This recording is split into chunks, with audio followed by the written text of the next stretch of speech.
जय Shri Krishna. गीताधाम online classes में स्वागत है। आज अपन क्लास 9th के टॉपिक नंबर 7 अध्याय नंबर 7 त्रिभुज के बारे में अध्ययन करेंगे। देखो, त्रिभुज का नाम सुनते ही हमारे सामने एक आकृति उभर कर आती है। देखिए, ऐसी आकृति आती है हमारे सामने उभर कर। ये देखते हैं अपन क्या कहते हैं, त्रिभुज। देखिए, त्रिभुज के अंतर्गत हमें क्या क्या नॉलेज है, आज से पहले तक हमने इसके बारे में क्या क्या चीजें पढ़ी। देखिए, ये कहलाता त्रिभुज ए बी सी।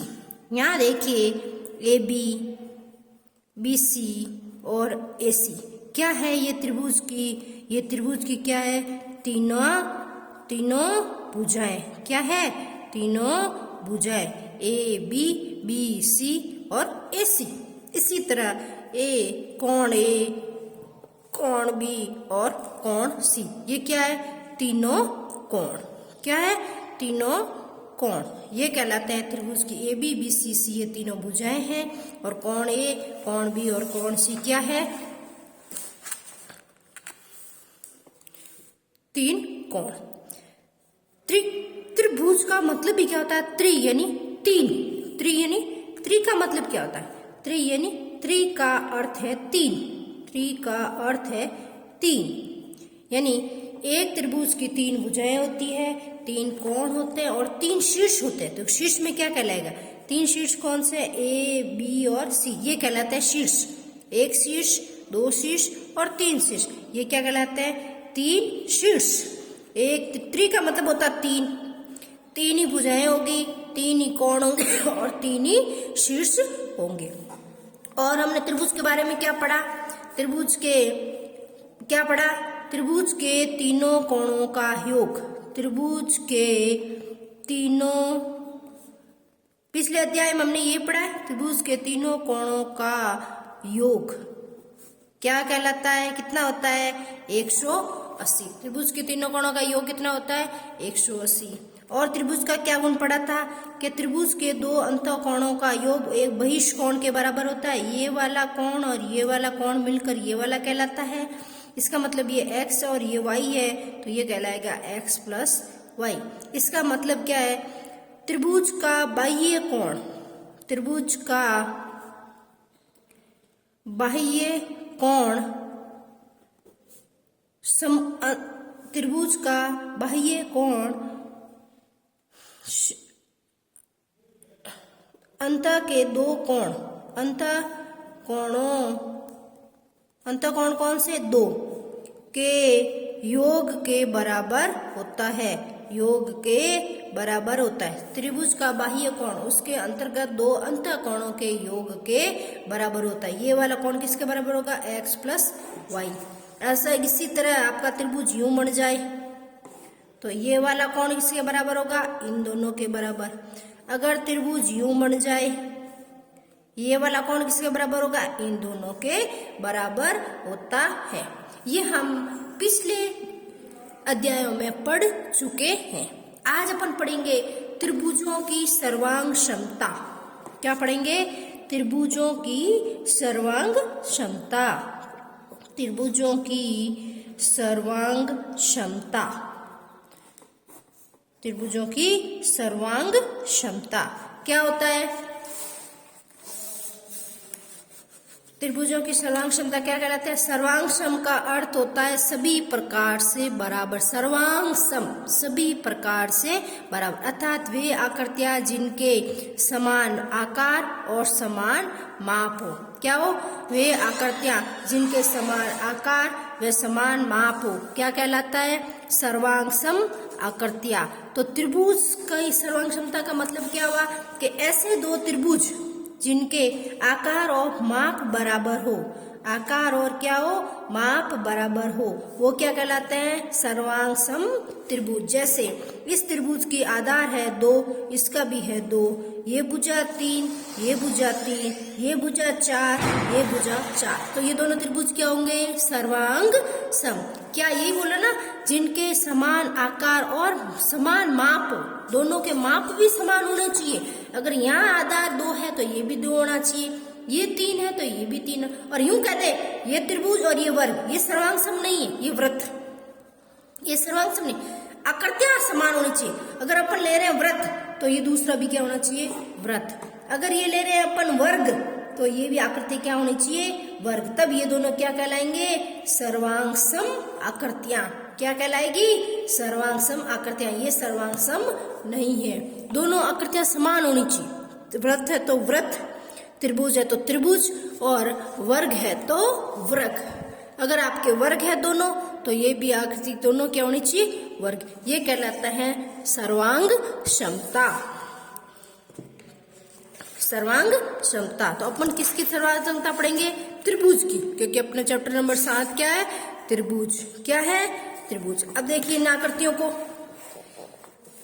देखिए इन आकृतियों में, अब देखिए ये है आपका ए बी सी, ए बी सी एक त्रिभुज है। एक त्रिभुज है पी क्यू आर।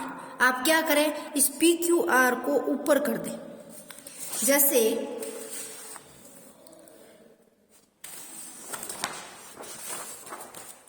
देखिए अपना त्रिभुज है ए बी सी, ये ए, ये बी, ये सी। देखिए ए से बी कितना है, 4.5 सेंटीमीटर। बी से सी कितना है, 5 सेंटीमीटर। ए से सी कितना है, 4 सेंटीमीटर। अब ये देखो P Q are, P Q are, तो पी को ऊपर ले जाओ, पी को ऊपर ले जाओ। देखिए तो ये पी, ये क्यू, ये आर, पी क्यू आर। देखिए पी क्यू कितना है, 4.5, क्यू आर कितना है, 5, और पी आर कितना है, 4। अब देखिए A B C P Q R, 5, 5, 4.5, 4.5, 4 और 4, ये दोनों आकृतियां क्या है, सर्वांग सम। क्या है, सर्वांग सम।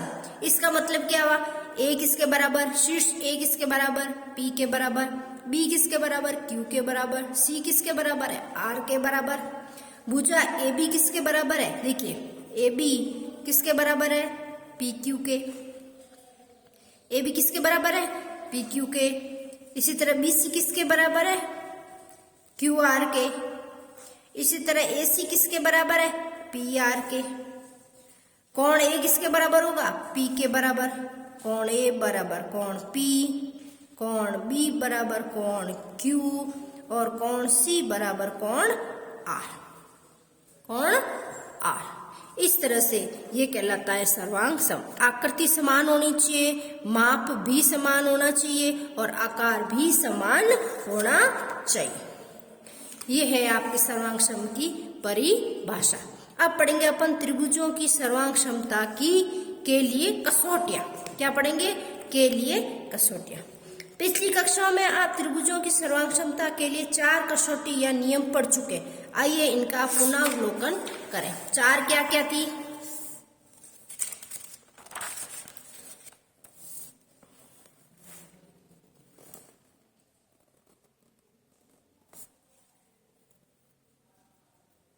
देखिए 4 में से पहली क्या कह रहा है, SAS सर्वांग क्षमता का नियम। देखिए पहला है SAS, ये क्या है, सर्वांग क्षमता की कसौटियां। सर्वांग क्षमता की कसौटियां, सर्वांग क्षमता की कसौटियां। SAS इसका मतलब क्या हुआ, side angle side, side angle side. देखिए जैसे मेरा त्रिभुज है ये वाला एक, इसी तरह मेरा दूसरा त्रिभुज है ये वाला। ये मेरी 5, ये मेरी 5, ये 6, ये 5, ये 4 ले लिया अपन, ये 6, ये भी 6, ये आपकी है 3, ये भी है 3। मेरे पास 2 त्रिभुज है। मेरे को सर्वांग क्षमता की कसौटी क्या लगानी है, साइड एंगल साइड। देखिए ये बचा मेरी 6, यहाँ मेरा कितने डिग्री का कोण है, 30 डिग्री, और यहाँ भी कितने डिग्री का कोण है, 30 डिग्री। अब मैं दिखाना है साइड एंगल साइड, 2 भुजाओं के मध्य कोण। अब देखिए यहाँ 6 है, 6 है, 5, 4, ये भुजा अलग हो गई, इसका मतलब यहाँ तो अब लागू होगा नहीं। 6, 6, 3, 3, 30, 30, side angle side, side angle side. ये लगता है कौन सा? सर्वांग क्षमता की कसौटियों का पहला नियम SAS, साइड एंगल साइड। दो भुजाओं के मध्य कोण समान होना चाहिए, दो भुजाओं के मध्य कोण समान होना चाहिए। यह कहलाता है आपका side angle side, side angle side. देखिए, इसको समझने के लिए अपने पास एक उदाहरण है, ये देखें क्या लिखा है। आकृति 7.8 में OA बराबर OB, OA बराबर OB। जैसे मैंने कहा यहाँ मेरे पास 2 है, ये भी 2 है, दोनों बराबर है। OD बराबर OC, O से D बराबर OC। जैसे मेरे पास ये 3 है तो ये भी 3 है, बराबर वो कह रहा है, इसका मतलब बराबर है। हमने इनको मान दे दिया यहाँ 2, 2, 3, 3। दर्शाइए कि AOD सर्वांग, ये सर्वांग क्षमता का निशान कहलाता है। इसका मतलब सर्वांग क्षमता का निशान कहलाता है दो लाइनों के ऊपर आप इस तरह से आकृति बना दें, दो लाइनों के ऊपर इस तरह की आकृति बना दें तो ये किसका निशान है? सर्वांग क्षमता का। किसका निशान है? सर्वांग क्षमता का। अब देखिए, इनको समझाने के लिए इन्होंने ले लिया कि OA बराबर OB, इसका मतलब 2, 2, OD बराबर OC, 3, 3, हमारे पास बराबर है। अब देखिए, दो त्रिभुज बन रहे हैं, एक त्रिभुज और त्रिभुज नंबर 2। एक कौन सा है? OAD नीचे वाला, और दूसरा है आपका BOC, BOC। अब देखिए, हमें प्रश्न में क्या दे रखा है? OA बराबर OB, इस त्रिभुज की ये भुजा और इस त्रिभुज की ये भुजा बराबर है। फिर OD बराबर OC, OD बराबर OC, और ये कोण, कैंची के आकृति वाले कोण क्या कहलाते हैं? हमने पढ़े, 6ठी 7वीं में भी पढ़े, कैंची की आकृति वाले कोण, ये वाले कोण क्या कहलाते हैं? शीर्षाभिमुख कोण। क्या कहलाते हैं? शीर्षाभिमुख कोण। क्या होते हैं? बराबर। कैंची की आकृति वाले कोण क्या होते हैं? बराबर। तो देखिए, ये भुजा इसके बराबर, ये भुजा इसके बराबर, और ये कोण क्या हो गए? समान। शीर्षाभिमुख कोण का एक युग्म कौन सा? AOD। इस कोण को क्या कहा? AOD, और इस कोण को कहा BOC, BOC। तो कौन सा नियम? Side angle side, side angle side से क्या हो गए? दोनों त्रिभुज सर्वांग सम हो गए। यह है सर्वांग क्षमता की पहली कसौटी का नियम। पहली कसौटी का नियम क्या है? SAS, SAS। इसी तरह इसको भी प्रूफ किया है SAS नियम से। फिर आपका दूसरा नियम आता है एंगल साइड एंगल। दूसरा नियम है आपका एंगल साइड एंगल, सर्वांग क्षमता का नियम। अब इस बार क्या आ गया? दूसरा, ये था पहला, दूसरा है साइड एंगल साइड एंगल। ये था साइड एंगल साइड, ये बन गया एंगल, एंगल साइड एंगल।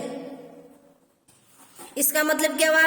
देखो, एक त्रिभुज ये है, एक त्रिभुज ये है।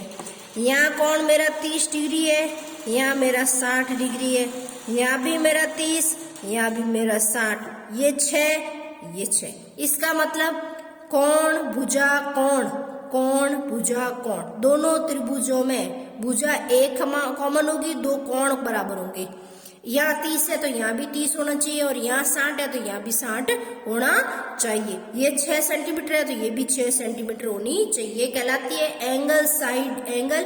एंगल साइड एंगल से त्रिभुजों की सर्वांग क्षमता की कसौटी है। क्या कह रहा है? दो त्रिभुज सर्वांग सम होते हैं यदि एक त्रिभुज की दो कोण इस त्रिभुज के, देखिए इस त्रिभुज के दो कोण, क्या कह रहा है? कोण उसकी अंतर्गत भुजा, दोनों कोण जिस भुजा पर बने हैं, तो दूसरे त्रिभुज की दो कोण और उनकी भुजा, दो कोण और उनकी भुजा के बराबर हो तो कौन सा सर्वांग क्षमता का नियम लगता है? Angle side angle. Angle side angle कसौटी से दोनों त्रिभुज क्या कहलाएंगे? सर्वांग सम त्रिभुज। आज के लिए अपन सर्वांग क्षमता की कसौटी में 2 नियम ही पढ़ेंगे।